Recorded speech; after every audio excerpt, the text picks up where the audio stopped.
ذلك الكتاب لا ريب فيه هدى للمتقين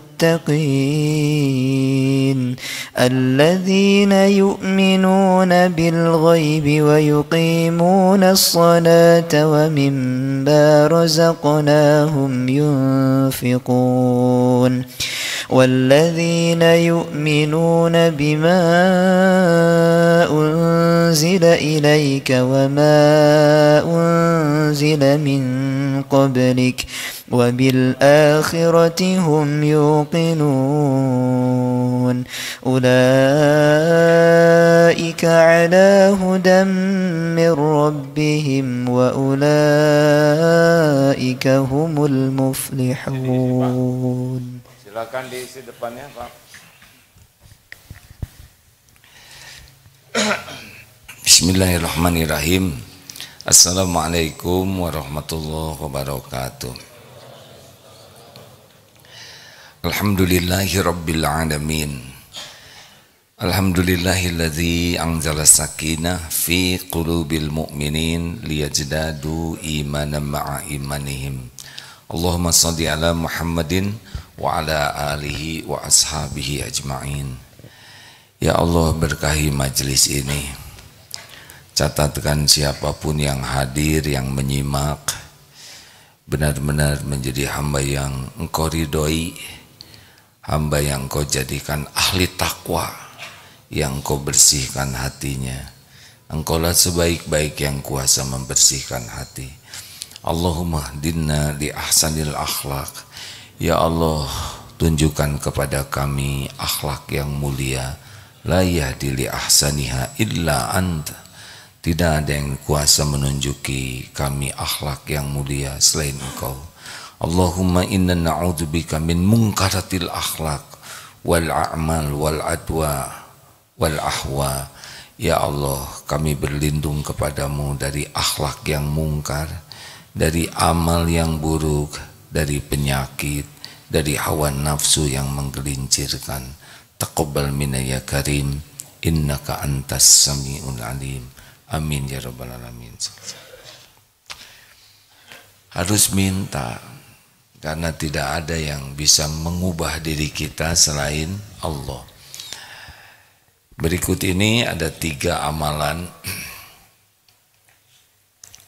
Kalau kita mengamalkannya, luar biasa beruntung. Kita pasti ingin tercukupi rezeki, ingin diangkat derajat, ingin mulia. Ini diantaranya 3 amalan. Hadis sahih riwayat Imam Muslim. An Abi Hurairah radhiyallahu anhu, dari Abu Hurairah radhiyallahu anhu, anna Rasulullah sallallahu alaihi wasallam qala, Rasulullah bersabda, ma naqasat shadaqatun min malin wa ma zadallahu 'abdan bi'afwin illa 'izza wa ma tawadda'a ahadun lillah illa rafa'ahullah. Tidaklah mana qasad shadaqatun min malin, tidaklah sedekah itu akan mengurangi harta. Jadi tidak akan berkurang rezeki dengan bersedekah. Tidak akan bisa miskin ahli sedekah. Pembagi rezeki adalah Allah. Yang menyuruh sedekah juga Allah. Bagaimana mungkin Allah menyuruh kita sedekah, lalu Allah mengurangi, padahal Allah sudah janji. Sedekah itu penggugur dosa, sedekah itu penolak bala, sedekah itu melipat gandakan karunia. Maka kalau kita ingin jadi orang yang tidak pernah berkurang rezekinya, bahkan oleh Allah diberkahi, ditambah, kuncinya adalah sedekah. Sering diulang, salah satu ciri ahli takwa adalah alladzina yunfikuna fis sarra'i wad dharra, yaitu orang-orang yang senang berinfak dalam keadaan lapang dan sempit. Tidak ada ahli takwa yang kikir. Orang beriman tidak mungkin kikir, karena orang yang beriman yakin bahwa rezeki itu milik Allah, Allah yang membagikan, dan satu-satunya yang bisa menjamin kita adalah Allah, bukan uang yang kita kumpulkan. Dan rezeki yang asli itu ada 3, yang dimakan jadi kotoran, yang dipakai jadi usang, dan yang dinafkahkan di jalan Allah. Itulah sebabnya ahli takwa walaupun dalam keadaan sempit tetap bersedekah, karena sedekah itulah rezekinya yang asli. Yang disimpan itu belum jelas rezeki siapa, hanya baru ngaku-ngaku saja. Yang kedua, kalau ingin kita diangkat derajatnya oleh Allah, wa ma zadallahu 'abdan bi afwin illa 'izza. Dan tidaklah Allah menambah seseorang derajatnya kecuali dengan sifat pemaaf. Jadi orang-orang yang pendendam, pembenci, itu orang yang paling rugi. Dia tidak akan tenang hidupnya. Kenapa? Karena tidak ada ketenangan dalam kemaksiatan. Tapi dia menghina Nabi, juga dihina. Kurang apa sempurnanya Nabi? Tetap aja ada yang tidak suka, ada yang menghina. Kita hina betulan, masa tidak ada yang menghina? Kita sakit hati bukan karena dihina orang. Kita sakit hati karena tidak jujur melihat kehinaan diri sendiri. Kalau kita sadar kita ini berlumur dosa, bergelimang aib, ya masa kita dimuliakan? Dan penghinaan orang kepada kita jauh lebih sederhana dibanding kehinaan kita yang sesungguhnya. Tidak ada apa-apanya. Omongan jelek orang kepada kita tidak ada apa-apanya dibanding kejelekan kita yang aslinya. Maka maafkan saja. Mumpung ada yang menghina, maafkan. Karena salah satu di antara ciri takwa di surat Ali Imran tadi 134, alladzina yunfikuna fis sarra'i wad dharra wal kadhiminal ghaidha wal 'afina 'anil nas. Itu tuh cirinya. Berinfak dalam keadaan lapang dan sempit, menahan amarah dan memaafkan orang-orang. Jadi kalau kita ingin diangkat derajatnya oleh Allah, jadi pemaaf. Maafkan saja. Rumit-rumit sakit hati, mau ngapain juga sakit hati kan? Nggak ada kerjaan. Mau bahagia? Kalau enggak ya enggak apa-apa. Mau bahagia? Ya sudah, jadilah pemaaf. Kenapa kita harus sakit hati nggak ada kerjaan? Kenapa kita harus jengkel, dongkol, dendam? Mau apa? Mau apa? Tidak ada perintahnya kita jadilah pembenci, jadilah pendendam. Tidak ada perintah itu. Dan sakit hati, dendam itu tidak sama sekali membawa kebahagiaan. Itu tipu daya setan saja. Rasulullah Sallallahu Alaihi Wasallam pemaaf. Al-Quran memerintahkan kita jadi pemaaf.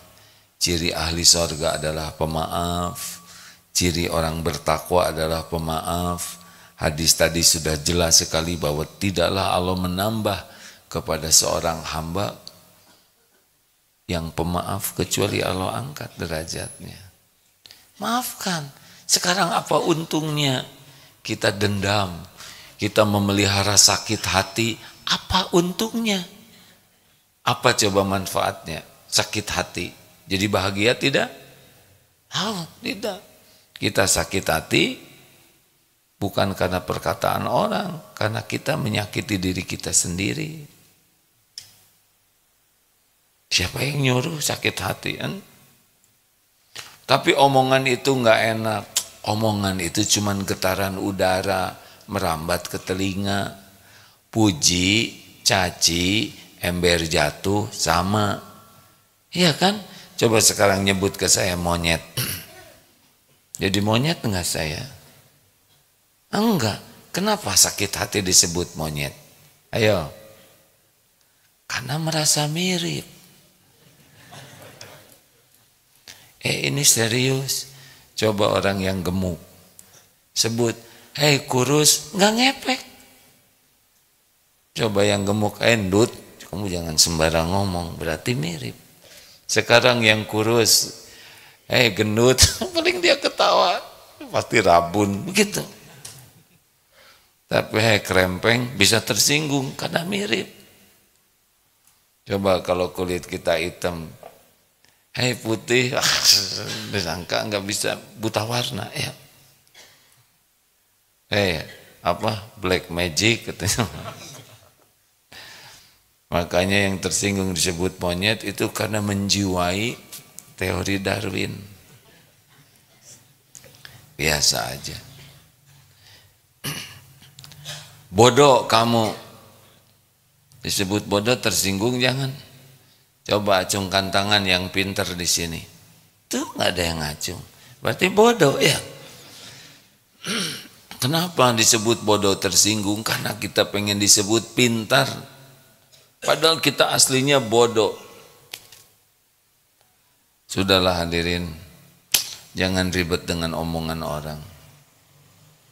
Kita tidak mungkin menginginkan semua orang menghargai kita. Enggak mungkin. Ingin dipuji setiap orang, ingin dihormati setiap orang, pasti kita nyiksa diri. Tidak seperti itu. Kita harus siap menerima kenyataan, ada yang suka, ada yang tidak suka. Sebaik apapun yang kita lakukan, pasti tetap ada yang tidak suka. Dan tidak apa-apa. Tidak ada masalah. Orang tidak sesuka ke kita, enggak ada masalah. Yang penting kita yang jadi pemaaf. Setuju? Selamat berbahagia bagi yang jadi pemaaf. Tuh dalilnya jelas. Ali Imran 134, hadis sahih Rasulullah SAW. Maafkan saja. Lebih mudah hidup tuh, lebih simpel, lebih bahagia, lebih disukai Allah. Mau apa? Kita sibuk ribet. Tapi tulisannya itu enggak enak. Tahu enggak tulisan itu bikin enggak enak? Karena apa? Karena dibaca, betul? Tinggal di delete saja. Ada yang nelpon, suka ngomongnya enggak enak ini bos. Gampang. Kalau bos marah-marah, tinggal begini nih. Jauhkan dikit. Kira-kira 5-10 menit. Maaf bos, suaranya putus-putus, mohon diulangi. Pasti berhenti tuh kerjanya ya. Ya udah, kamu kalau dimarahin gak mempan supaya saya gak marah, kamu dipecat. Sudahlah. Kalau lihat orang menyakiti kita dengan kata-kata, kita harus bersyukur, bukan kita yang jadi dia. Kalau ada orang ngomongnya jelek ke kita, kita bisa dapat pelajaran supaya kita tidak meniru perbuatan jeleknya. Satu, ladang apa tadi? Ladang syukur, bukan kita yang jadi dia, benar? Jadi kalau ada orang marah-marah terus, alhamdulillah, bukan saya yang jadi dia. Dua, ladang ilmu. Allah ngajarin kita dengan akhlak tidak baik yang membuat kita tidak boleh meniru akhlak seperti itu. Tidak ada yang kebetulan. Takdir kita dihina itu juga dengan izin Allah. Tiga, ladang pahala apa? Ladang apa? Ladang tobat. Jangan-jangan kita disakiti karena dosa kita. Suka nyakitin orang. Wa ma asabakum min musibatin fabima kasabat aydikum wa ya'fu an katsir. Asy-Syura ayat 30. Pokoknya kalau kita dapat kepahitan, ini pasti diundang oleh dosa saya. Astagfirullah, ampun ya Allah. Pastilah tidak ada satupun dosa yang luput dari pengetahuan Allah. Yang keempat, nih ladang ini, ladang kita bisa memaafkan. Kalau tidak ada yang nyakitin, misalkan kita punya teman baik, ya udah saya maafkan. Nah, ya emang saya menyakiti kamu? Tidak. Justru karena disakiti, kita punya ladang memaafkan. Ladang pahala sabar. Ladang idfa billati hiya ahsan. Ladang untuk menolak keburukan dengan cara yang baik. Gak ada ruginya. Yang rugi itu justru orang yang berbuat buruk. Jelas hadirin? Wa ma tawadda'a ahadun lillah illa rafa'ahullah. Dan tiadalah orang yang tawadu karena Allah, rendah hati, kecuali Allah mengangkat derajatnya. Nah, orang-orang yang ada yang tawadu acting namanya ya. Dia rendah hati untuk diakui sebagai orang rendah hati. Jadi dia misalkan sibuk ngerapikan sendal dengan harapan orang melihat, oh ini rendah hati. Dia punya kendaraan bagus tapi sengaja naik ojek keliling di kantor tuh, oh ini bos tawadu. Pokoknya dia acting. Nah, orang yang tawadu asli tidak pernah merasa dirinya tawadu. Kalau kita merasa diri kita rendah hati, saya nih pemimpin rendah hati, itu berarti belum ikhlas. Orang rendah hati mah enggak pernah sibuk dengan penilaian orang. Dia rendah hati ya memang rendah hati saja. Enggak ada urusan dengan orang menilainya tawadu atau tidak. Dan kalau ingin tahu orang yang tawadu, surat ya Allah, saya ini apa dek Ibadur Rahman tuh Al-Furqan berapa? 6. Maaf ya hadirin, saya tuh berusaha menghafal tapi jarang dihafalnya, jadi lupa. Mau ngaku sering menghafal, Allah tahu. Takut. Al-Furqan ayat 63 ya. Ya ini ada. Alhamdulillah. Ya, Al-Furqan ayat 63. Wa ibadur rahman. Nih kita baca ya. Maaf.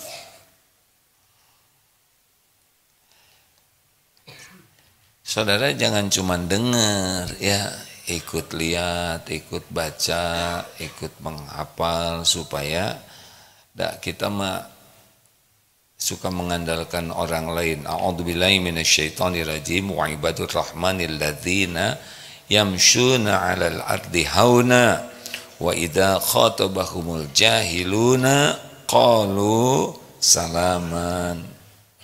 Dan hamba-hamba Allah wa ibadur rahman yang maha penyayang itu ialah alladzina, orang-orang yamshuna 'alal ardi hauna, yaitu orang yang berjalan di atas bumi ini dengan rendah hati. Nah, cirinya orang yang tawadu di sini, wa idza khatabahumul jahiluna qalu salaman. Dan apabila orang-orang jahil disebut, kalau dengar dari tafsirnya itu, orang jahil di sini orang yang bodoh, yang tidak bisa menahan emosinya, tidak bisa menahan dirinya, berkata-kata kepada kita dengan kata-kata yang tidak enak, dan kita menjawabnya dengan kata-kata yang mengandung keselamatan, yang baik-baik. Jadi belum kelihatan ketawaduan kita yang asli, kecuali kalau nanti ada orang yang ngomong gak enak ke kita. Ini siapa aja bisa. Bisa orang lain yang tidak dikenal, bisa atasan, bisa istri, bisa suami, bisa orang tua, bisa anak, bisa teman. Akan ada orang-orang yang bicaranya tuh gak enak ke kita. Nah ini Al-Furqan ayat 63, kesempatan kita tawadu atau tidak. Karena orang-orang yang merasa diri lebih, wah itu gampang sekali tersinggungnya. Tapi orang-orang yang tawadu, ini ayatnya nih. Kalau kita ingin tahu kita orang rendah hati atau tidak, lihat bagaimana menyikapi orang-orang perkataan yang tidak baik kepada kita. Dari siapa saja. Dan ini akan terjadi. Dan kita sudah punya solusinya, petunjuknya. Berkata yang baik-baik saja. Tidak usah terpancing. Kalau dia ngomong jelek, kita ngomong jelek lagi. Kalau dia menghina, kita hina lagi. Dia membeberkan aib, kita beberkan aib. Terus mau ngapain sekolah tinggi-tinggi? Kalau bisanya cuman meniru kejelekan orang. Terus mau apa kita rajin ke pengajian, belajar agama, toh ujungnya cuman bisa meniru kejelekan orang. Kalau orang milih berkata jelek, itu terserah, itu pikul sendiri. Kita milih berkata yang Allah sukai. Jangan mau diatur oleh keburukan orang lain. Jangan mau dipenjara oleh keburukan orang lain. Orang milih berkata jelek, ya sudah, itu pilihan dia dan akan kembali kepada dirinya. Pilihan kita adalah berkata yang Allah sukai, qaulu salaman, berkata yang mengandung keselamatan. Mikir, berat nih kalau tidak dilatih. Lihat kita ya, kepepet dikit, marah, sumpah serapah. Bukan seperti ini hidup bahagia. Kemarin ada di berita, kehalangan mau nyusul, marah, turun, wah dengan dengan kata-kata yang sangat tidak baik, bawa pistol mainan, hasilnya penjara. Apa hebatnya? Kan? Yang hebat itu alladzi yamliku nafsahu indal ghadab. Orang yang perkasa itu yang bisa menahan amarah.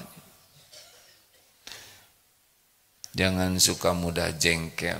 Tadi itu waktu sedang sholat ada handphone yang bunyi.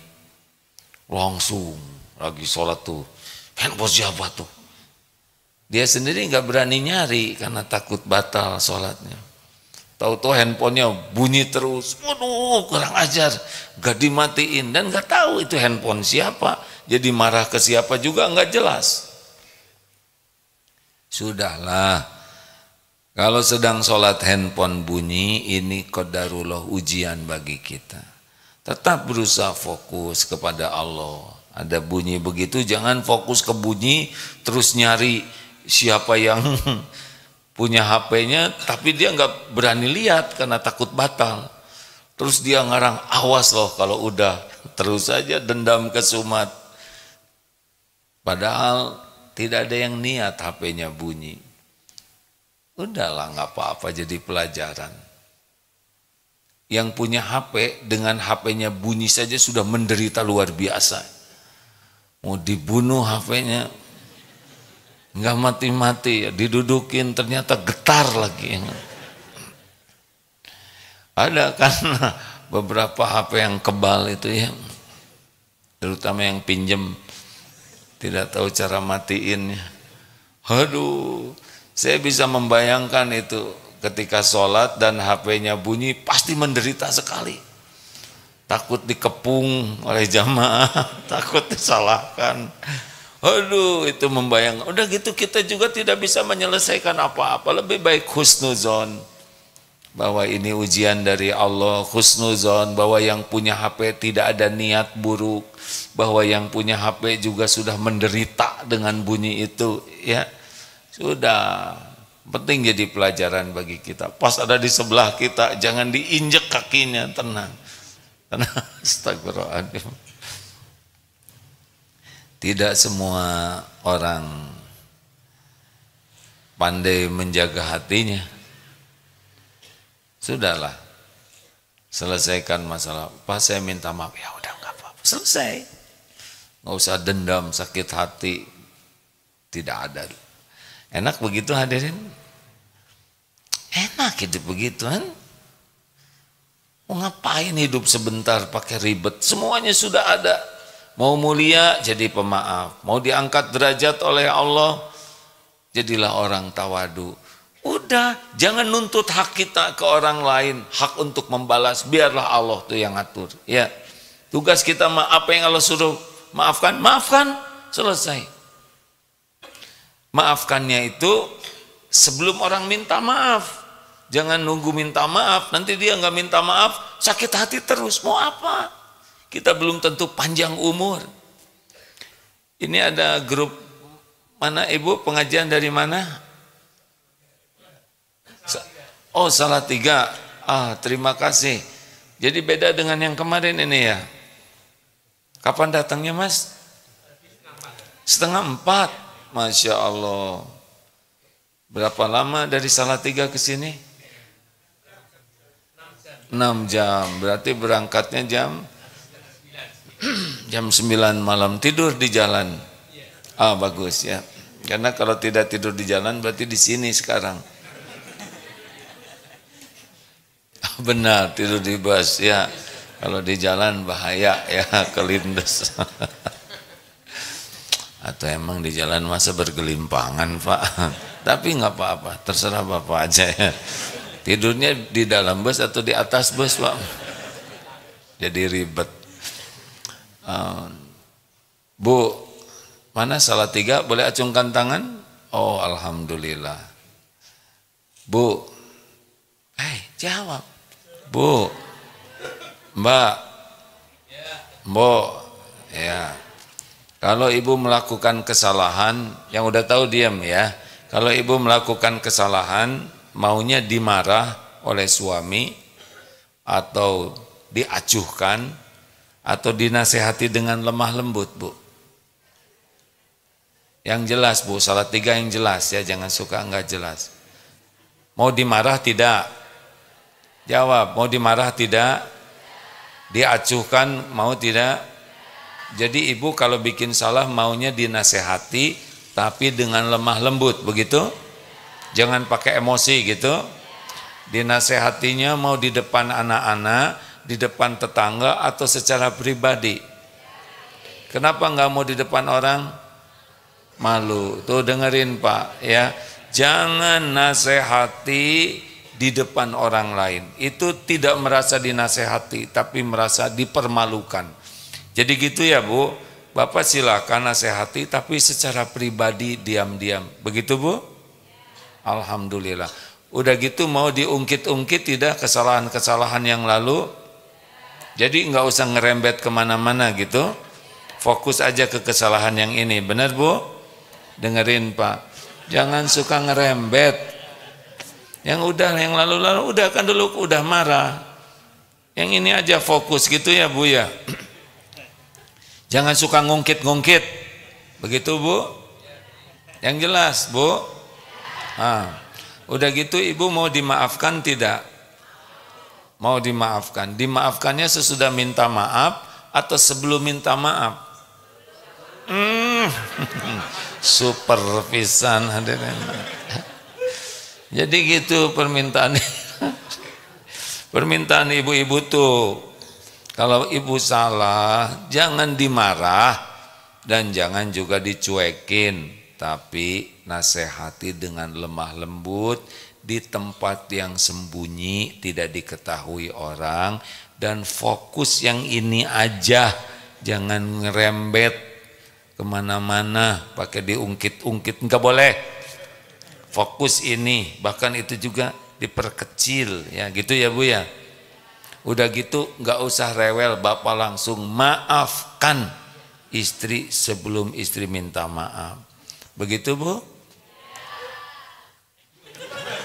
Pertanyaan terakhir. Boleh saya pertanyaan terakhir? Kalau ibu ke suami gitu enggak?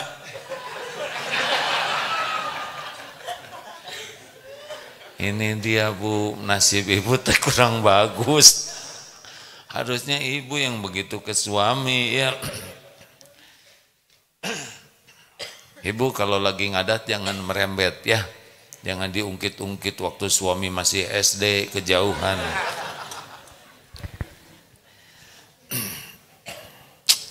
Udahlah, mending jadi pemaaf, enak hidup ini, ringan, lebih sederhana.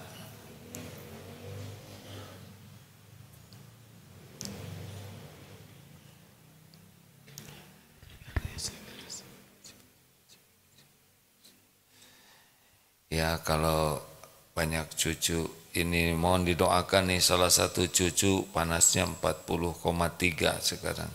Ya Allah, ya Rabbana tidbil ba'sa wasfihu anta syafi la sifaan illa sifa'uk syifaan la yugadiru saqoma.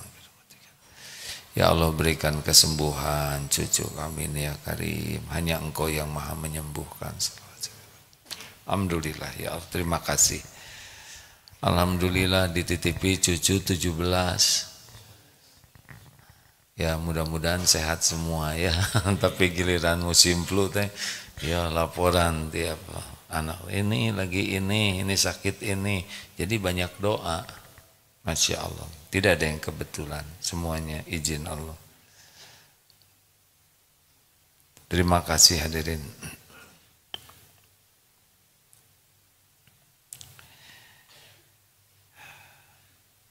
Baik, kalau nggak ingat Allah jadi tegang, ya kan? Tapi ingat ini cucu ciptaan Allah, milik Allah, dalam genggaman Allah. Panasnya juga terjadi dengan izin Allah, dan yang bisa menurunkan panasnya hanya Allah. Kita harus sempurnakan syariatnya, apakah minum obat penurun panas atau apa yang Allah sudah siapkan sarananya. Dan doa, ya, ihris ala ma yanfa'uk wasta'in billah, harus kuat doanya, karena doa bisa menjadi jalan berubahnya dari satu takdir ke takdir lain. Baik rekan-rekan sekalian, ada pertanyaan silahkan. Bapak mau nanya? Alhamdulillah, boleh dibantu Mim?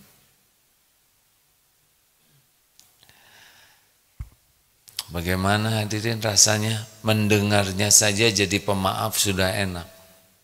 Ketemu orang pemaaf kita akan merasa kagum. Apalagi kalau kita yang jadi pemaaf, udah paling beruntung. Boleh acungkan tangan Pak? Iya. Ya silakan Pak. Assalamualaikum warahmatullahi wabarakatuh. Waalaikumsalam. Yang kami muliakan, kami hormati Ustadz A'akim, alhamdulillah, yang menjadi idola dan panutan kita insyaallah. Terima kasih Pak. Kami dari kelompok Salatiga yang tadi disampaikan, memang ingin berbagi ilmu, ingin menimba ilmu di Darut Tauhid insyaallah. Kenapa jauh-jauh ke sini Pak? Sudah ditargetkan 3 bulan yang lalu. Sudah direncanakan 3 bulan yang lalu. Insya Allah. Semoga jadi amal soleh. Amin ya rabbal alamin. Jangan mengeluh ya Bu, capeknya dan sebagainya, karena jadi penggugur dosa. Amin insya Allah. Dan nikmati aja, karena cari Salatiga yang dekat dengan Bandung tuh nggak ada. Terima aja namanya. Ya mangga. Silakan. Yang pertama tadi menarik sekali apa yang disampaikan. Kita ingin menjadi mukmin yang kuat, yang tahan godaan, yang kuat imannya. Rasul dalam sebuah sabdanya, al-mu'minul qawiyyu khairun wa ahabba ilallah minal mu'minin dhaif. Kami ingin bagaimana kiat-kiat dari A'agim agar kita yang hadir ini menjadi mukmin yang kuat iman. Kuat imannya, kuat tahan apa tadi gunjingannya, tiap apa ya lah. Yang bisa mungkin dari sisi lebih aspek lebih luas, mungkin ya ibadahnya lebih kuat, irodahnya lebih kuat. Mau kuat iman jadi Pak, mau satu bertekad Pak. Tidak semua orang punya cita-cita, punya iman yang kuat. Dalilnya begini, al-mu'minul qawi khairun wa ahabu ilallah minal mu'mini dhaif wa fi kulli khairun. Mukmin yang kuat lebih baik dan lebih dicintai Allah daripada mukmin yang lemah, dan pada keduanya ada kebaikan. Makin kuat iman, makin baik dalam segala hal, dan makin dicintai Allah. Harusnya cita-cita kita ini adalah kuat iman. Yang pertama, memang saya ingin sekali jadi orang yang dicintai Allah, ingin jadi orang yang baik, dan kuncinya imannya kuat. Dua, minta ke Allah, Pak. Harus minta. Karena yang menguatkan iman adalah Allah. Allahumma inni as'aluka imanan kamilan. Ya Allah, saya mohon kepadamu iman yang sempurna. Wa yaqinan shadiqan, keyakinan yang benar, jangan salah yakin. Wa qalban khasyian, harus minta. Karena hanya Allah yang bisa menguatkan iman. Tiga, yang ketiga ilmu, Pak. Karena ilmu adalah pupuk iman. Kurang ilmu pasti kurang iman. Jadi orang yang jarang datang ke majelis taklim susah. Atau tidak belajar agama susah.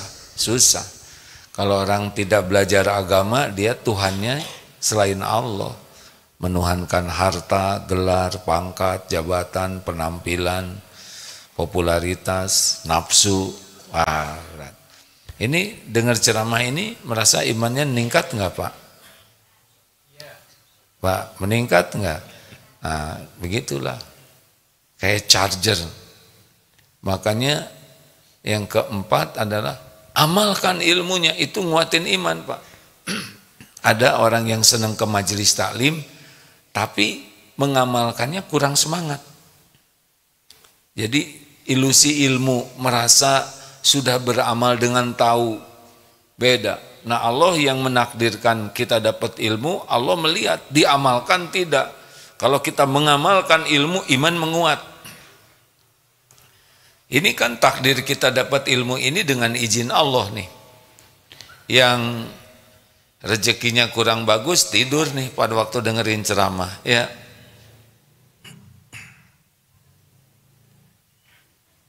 Tapi sesudah ini diamalkan atau tidak nih? Dari Salatiga, karena akan dapat ilmu ini, maka oleh Allah didatangkan ke sini. Sesudah ini diamalkan tidak? Kalau diamalkan, Allah kuatkan nanti iman kita. Lalu apalagi kumpul dengan orang-orang yang beriman, bergaul dengan penjual minyak wangi, ikut harum. Gaul dengan pandai besi, bau bakaran atau terperciki api. Dengan siapa kita bergaul, itu menentukan, Pak, iman kita menguat atau melemah. Kalau gaulnya dengan pecinta dunia, pecinta syahwat, turun. Tapi Bapak gaul dengan para ulama yang ikhlas dan istiqomah, gaul dengan orang-orang yang yakin ke Allah, ketularan. Itu di antaranya. Gitu, Mbah. Boleh tambah lagi? Satu lagi, yang lain lah, ojo ngono, Mos. Terima kasih ya, Mbah. Monggo. Ada lagi? Oh, ini tetangga nih. Terima kasih ya. Assalamualaikum warahmatullahi wabarakatuh. Waalaikumsalam warahmatullahi wabarakatuh. Ini kasus barangkali ya. Saya tuh berselisih gitu dengan anggota keluarga. Kemudian dia sakit. Nah, kemudian dalam perselisihan kami merasa benar tadinya, tapi karena dia sakit, maka kami minta maaf lah sama dia gitu. Maaf sama dia. Tapi dia menolak minta maaf karena sakitnya itu justru karena saya yang penyebabnya begitu. Nah, kemudian sampai sekarang ya agak terputus lah gitu silaturahmi kami. Mohon petunjuk bagaimana sikap kami supaya kami selamat itu tidak. Satu, jadi begini, pernah ada yang berselisih, kemudian yang satunya ini sakit, terus kita, aduh jangan-jangan karena saya, terus gitu ya, terus minta maaf, tapi yang sakit ini tidak mau memaafkan, begitu Pak? Kita terus aja tobat, terus doakan kebaikan, semoga cepat sembuh lahir batinnya. Nah, gitu. Terus gimana lagi, Mas? Doakan baik, jangan ada kotor hati. Kita minta ampun, jangan-jangan kita yang membuatnya sakit, ya. Walaupun itu dengan izin Allah sakit, tapi dia tidak memaafkan, ya itu bukan coupling kita. Coupling kita adalah meminta maaf dengan ikhlas, coupling kita adalah mendoakan dengan baik, sungguh-sungguh, dan tidak usah dikasih tahu ke dia, kamu sudah saya doain loh. Jadi tumpul, karena doa yang mustajab itu mendoakan saudaranya rahasia. Terus kalau memang takdirnya nanti sembuh, kita jangan ikut campur. Saya tuh yang ngedoain, enggak. Doa yang Bapak mungkin nggak diijabah, tuh banyak yang ngedoain. Kita jangan nebek, ya, tahu nebek, nebeng beken. Hujan lebat, terus kita ngedoa, aduh kalau hujan teh berhenti, tiba-tiba berhenti, ya Allah, padahal saya nggak sengaja ngomongnya, siapa yang ngedoa? GR, ya. Silakan, ya, boleh dipinjamkan mikrofonnya. Petugas, halo, itu ibu yang ngacung tangan. Assalamualaikum warahmatullahi wabarakatuh. Waalaikumsalam warahmatullahi wabarakatuh. Tema yang AA sampaikan ini sebenarnya qadarullah banget sedang saya alami. 2 hari yang lalu ada orang yang marah-marah ke saya karena ada sesuatu hal. Nah, saya itu sebenarnya udah mulai semalam sebelum tidur saya nonton YouTube AA 3 tahun yang lalu dengan judul bahwa segala sesuatu yang terjadi itu adalah semua qadarullah, tidak ada yang kebetulan. Alhamdulillah pagi ini saya dengar azan, suami saya bilang, "Pah, kita ke Agim yuk." Ada gitu, yuk gitu kesini aja. Dengan judul yang benar-benar qadarullah yang sedang saya alami banget. Saya sebenarnya menyadari, apalagi orang yang memarahi saya itu lebih tua dari saya. Saya inginnya sebenarnya minta maaf, tapi saya tahu karakter orang itu kalau saya datang pasti akan lebih kemana-mana gitu. Jadi saya ada batin itu ya Allah, aku harus gimana gitu ya, pengennya mah ya dikelirkan gitu. Cuman kayaknya gimana caranya tuh kalau menghadapi orang seperti itu, ya tahu pasti dia juga akan memaafkan, tapi saya nggak siapnya dengan pasti omelannya akan tambah lagi gitu aja sih. Minta sarannya aja. Hatur nuhun. Assalamualaikum warahmatullahi wabarakatuh. Ya, waalaikumsalam. Ada yang pikirannya sama enggak? Kok ceramah ini pas loh dengan saya, kelihatannya pas semua ini ada. Ini rata-rata wajah baru dimarahin ini. Ini kata, oh iya saya juga baru dimarahin istri saya. Kok pas sekali ya, ini kayaknya wajah korban. Tidak ada yang kebetulan, Bu. Allah tahu ibu lagi bingung-bingung ya, didatangkan aja ke sini. Kebetulan ya ada Agim, nggak ada yang kebetulan. Tidak ada yang kebetulan. Semuanya presisi dengan takdir Allah. Tidak ada yang kebetulan. Nah, bagaimana dong kalau kita datang itu tambah marah? Ya jangan datang dulu. Jadi gini, Rasulullah menjanjikan, aku jamin istana di pinggiran surga bagi orang yang meninggalkan perdebatan walaupun benar. Jadi kalau kita berdebat makin memuncak, walaupun kita benar udah nggak usah berdebat. Tujuan kita bukan tidak mengatakan kebenaran, tapi tujuan kita adalah menurunkan tensi emosinya. Karena kalau sudah emosi, orang itu tidak lagi mencari kebenaran. Kalau orang sudah marah-marah, dia itu hanya mau pembenaran, dirinya yang benar. Ya, dia tidak peduli lagi benar salah, yang dia pedulikan sayalah yang menang. Dan itu tidak akan menyelesaikan masalah. Makanya udahlah, penting tensinya tenang dulu. Allah tahu kok kita ingin minta maaf, kita ingin menyelesaikan masalah, tapi waktunya belum pas. Ada kalanya kita harus menahan diri saja supaya reda, ya. Yang tidak boleh berhenti adalah doa kebaikan. Doa kebaikan yang ikhlas, ya. Jangan doa kebaikan yang basa-basi, Allah tahu kita ikhlas tidak mendoakan kebaikan. Begitulah ya. Sebetulnya tidak rumit dalam hidup ini kalau mengandalkan Allah. Tapi gimana orangnya masih marah terus, ya itu penggugur dosa kita. Kalau kita disakitin orang, itu kita bisa berguguran dosa. Apa bedanya? Kalau sakit sekali di sininya, nah itu pasti ada dosa kita. Kalau tidak terlalu sakit, tapi tetap kita disakiti, itu pengangkat derajat. Insya Allah. Ya. Terakhir, Bapak mau nanya juga. Udah maafkan aja lah Pak. Ya, saya mengerti Pak. Sudah terasa ya. Baik, Assalamualaikum warahmatullahi wabarakatuh. Saya dari Salatiga juga Bapak. Dari tema pagi ini memang tidak terlepas dari kita sebagai makhluk sosial. Jadi dimanapun kita berada, dimanapun kita itu berinteraksi, mesti akan terjadi selisih ataupun perbedaan, baik itu pendapat ataupun yang lainnya.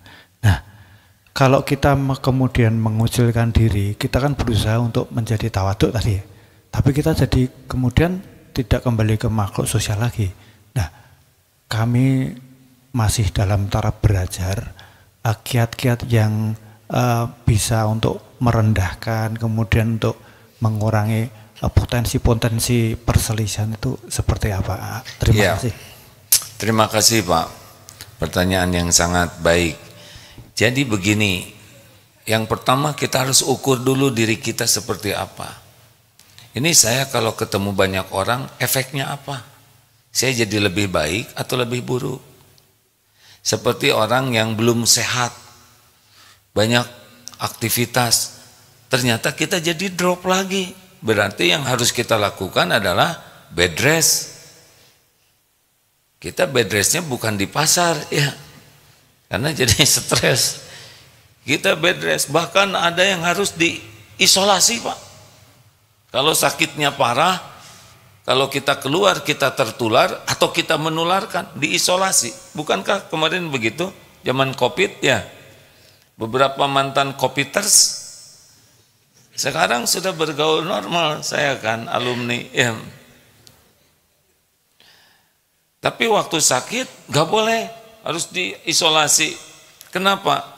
Karena orang bisa mempengaruhi, kita bisa mempengaruhi. Jadi kita harus ukur dulu nih, posisi kita tuh seperti apa, tingkat rentannya penyakit hati kita seperti apa. Kalau kita merasa setiap ketemu orang saya ngobrol jadi banyak, kemudian jadi ngebohong, jadi curhat, udah berhenti dulu ketemu orang, kecuali yang aman. Bukan kita mau memutuskan silaturahim, tapi kita sadar kalau kita ketemu, kita jadi ria, kita jadi sombong, kita jadi curhat, kita jadi ngebohong, ya, jadi ria. Wah, saya tuh nggak kuat nih kalau ketemu orang jadi pengen ngobrol. Udah, hindari aja dulu sambil kita latih diri kita untuk nanti ketemu sesekali ukur lagi. Oh, udah penurunannya segini nih. Kalau udah kuat betul, keluarlah dengan niat dakwah ya. Jadi tiap di antara kita tuh beda-beda satu sama lain. Tapi kita harus mengetahui tingkat bahayanya diri kita kalau ketemu orang seperti apa. Begitu Pak. Jadi kalau kita menghindari itu bukan memutuskan silaturahim, tapi menyehatkan diri supaya ketika ketemu kita tidak rusak, orang tidak rusak. Cocok begitu Pak? Cocok ya. Bonus satu pertanyaan terakhir. Tidak ada ya? Ini jarang kayak gini TikToknya sini. Jadi olahraga buat leher saya Pak. Boleh maju sedikit Pak karena mikrofon kabelnya terbatas, maaf ya. Oh ya. Sekedar informasi, kalau memindahkan alat elektronik yang pertama dipegang kabelnya ya. Silahkan. Terima kasih ya. Bismillahirrahmanirrahim. Assalamualaikum warahmatullahi wabarakatuh. Yang sama-sama kita hormati Hakim semoga panjang umur. Amin ya rabbal alamin. Ya, saya dari Salatiga, jadi tidak pernah dapat nilai 100 karena salah 3 terus.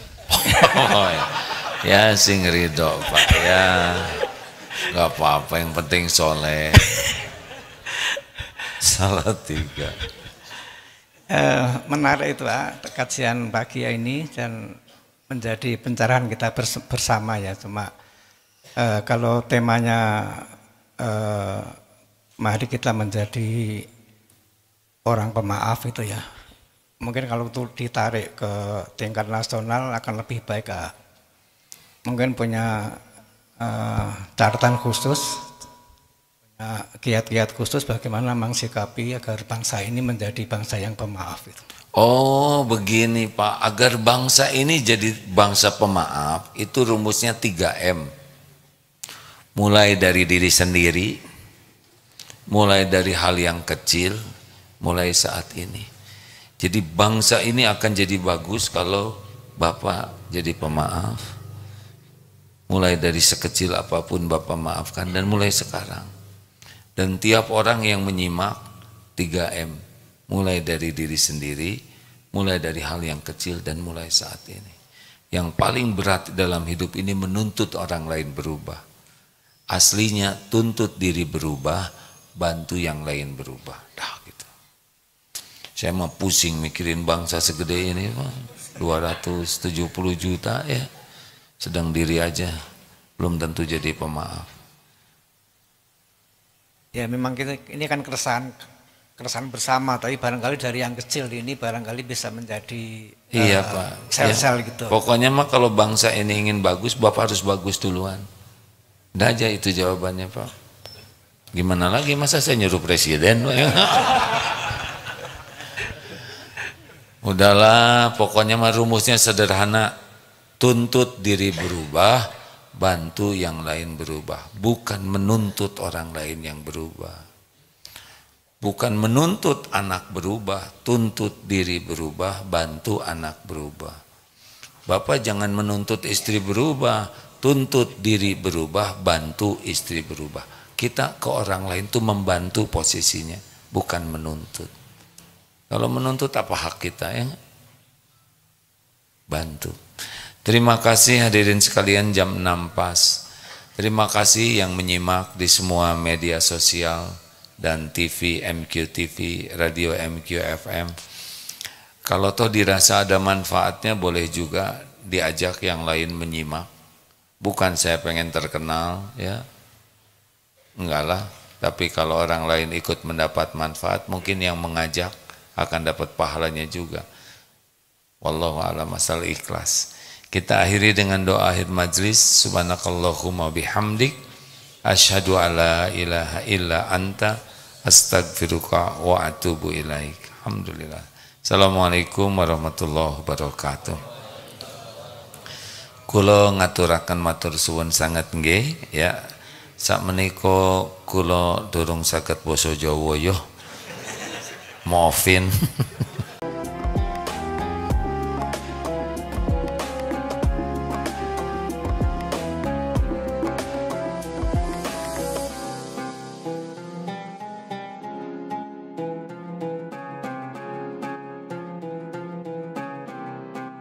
Jangan lupa, saya bilang sekalian, terus berlangganan di Darut Tauhid Official.